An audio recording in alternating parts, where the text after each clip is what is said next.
nationwide. Kabrigada umano'y illegal flood control projects ikinukonsidera pa rin bilang isang sanhi ng pagbaha sa Quezon City.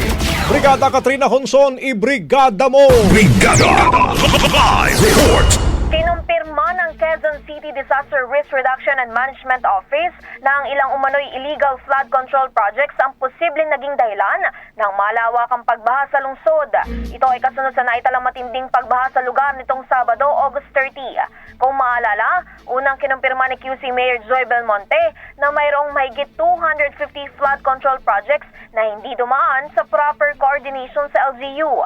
Sa panayam ng Brigada News FM Manila, kay QC DRRMO Head Maria Bianca Perez, sinabi nitong kabilang sa naturang bilang ang 3 pumping station na itinayo malapit sa mga daluyan ng tubig.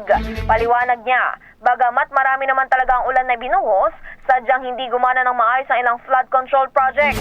Since we received widespread flooding in the city, for the Zoom, na nag-contribute po talaga yung sa pagbabaha yung mga construction na ito along the waterways. Kasi kung yung ganung lakas ng ulan, kung yung karaniwang disenyo nga ng infrastructure ay hindi nakakayanin, what more pa kung yung daluyan ng tubig may mga nakaharang at impediment. So, we assume na it really worsened po yung situation po namin.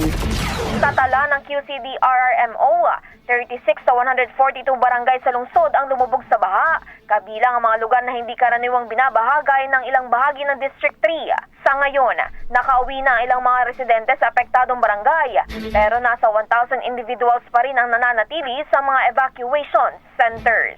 In the heart of changing lives, ako, si Brigada Katrina Honson ng 105.1 Brigada News sa Manila, The Music and News Authority. Brigada Balita. Ang bahaging ito ay hatid sa atin ng Standout ES4 Capsule. Simulang tuparin ang pangarap ng iyong anak. And stunting now,